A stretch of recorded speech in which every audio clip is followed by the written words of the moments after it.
Bienvenidos un día más al canal de todos los despiertos. Y si no lo estás, te ayudaremos. Ingenua humanidad. No queremos que nos creas, solo que investigues. Una investigación de White Hat ha revelado qué causó la muerte de 5 soldados de la Operación Especial del Ejército de Estados Unidos, que murieron durante un vuelo de entrenamiento de rutina el 10 de noviembre en el mar Mediterráneo, un sabotaje. Comenzamos. El Estado Profundo mata a los pilotos de sombrero blanco. Ese día, un MH-60 estalló en una bola de fuego y se estrelló en el mar mientras repostaba combustible con un MC-130P Combat Shadow Tanker. Varios días después, el criminal Departamento de Defensa de Lloyd Austin dio una vaga descripción del accidente, alegando que la sonda de reabastecimiento de combustible del helicóptero se acopló incorrectamente con el embudo del camión cisterna, una canasta con una válvula unida a una manguera flexible, produciendo una descarga estática que encendió el combustible y destruyó el helicóptero.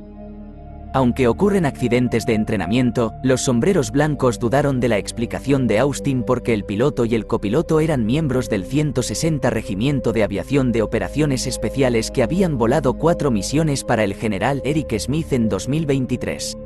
Una fuente en la oficina del general le dijo a Real Raw News que si Austin descubriera la lealtad de los pilotos, habría ordenado su desaparición, incluso si eso significara destruir un helicóptero y matar a otros soldados en el proceso. Inmediatamente sospechamos y nuestras sospechas aumentaron después de escuchar la versión oficial. Lo que ocurrió a principios de diciembre lo hizo más dudoso, dijo nuestra fuente.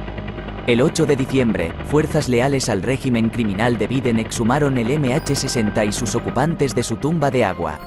Un buque multipropósito contratado, el NG Worker, recuperó la aeronave utilizando equipos de recuperación y reconocimiento submarino de última generación montados en el vehículo operado a distancia, ROV, Deep Drone.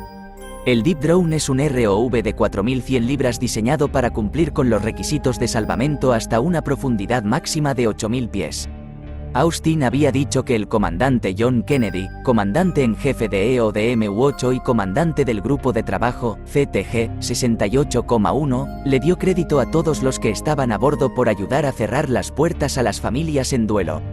Pero los sombreros blancos sabían que eso era mentira, porque el comandante Kennedy ha estado de licencia prolongada en Hawái desde el 1 de diciembre y no estuvo ni cerca de la operación de salvamento.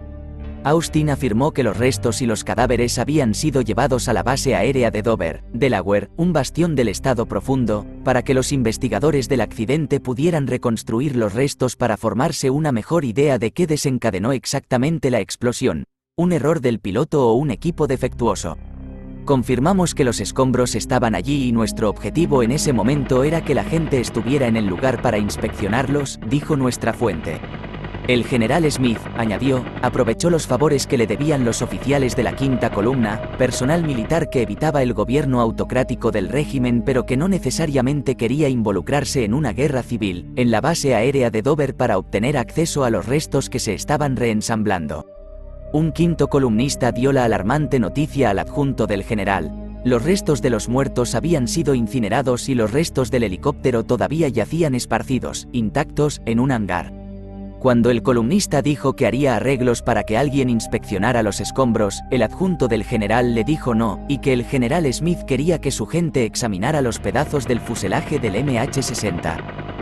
El columnista dijo que intentaría mover los hilos necesarios para satisfacer la solicitud del general Smith. El 17 de diciembre, 2 investigadores de la Junta de Investigación de la Fuerza Aérea de White Hat, AIB, se acercaron subrepticiamente al hangar para evaluar los restos para el Comité de Servicios Armados de la Cámara. Las fuerzas de seguridad de la USAF que custodiaban el hangar rechazaron la solicitud, diciendo que solo las personas aprobadas por el presidente Joseph Biden o el secretario de Defensa Lloyd Austin podían ingresar al hangar y que habían sido autorizadas a usar fuerza letal para repeler a los intrusos. Los AIB adyacentes a White Hat sacaron pistolas equipadas con silenciadores y dispararon a los guardias en la cabeza, matándolos. Luego entraron al hangar y vieron los restos del helicóptero. Consolas destrozadas, palas del rotor rotas, tanques de combustible rotos, aviónica aplastada y fuselaje roto esparcidos al azar por el interior. Los AIB rápidamente limpiaron los escombros y recogieron fragmentos del respiradero de la celda de combustible número 2 del helicóptero antes de salir del hangar y la base antes de que llegaran refuerzos enemigos a la escena. Según nuestra fuente, el general Smith hizo que expertos militares y de la NTSB que eran amigables con la comunidad White Hat examinaran los hallazgos. Su conclusión encontró irrefutablemente rastros de Semtex, un explosivo plástico de uso general que contiene RDX y PETN, en los cojines de los asientos y en la cabina. La única manera de que pudiera estar allí es si alguien lo plantó y lo detonó, dijo nuestra fuente. Realmente no hay otra explicación lógica. Nuestra creencia es que la camarilla descubrió que los pilotos trabajaban para nosotros y quiso enviar un mensaje: si trabajas para socavar el régimen, mueres. Los pilotos eran héroes que ayudaron a salvar a niños de la esclavitud de por vida de los pedófilos, por lo que Biden los quería muertos. Nuestros muchachos conocen los riesgos y los aceptan. Tengan la seguridad de que habrá represalias. Esto fue todo, de momento. Hasta el próximo vídeo. Un gran abrazo a todos queridos despiertos, os deseamos lo mejor de corazón, seguid despertando al resto, cada vez somos más, todos juntos saldremos de esta.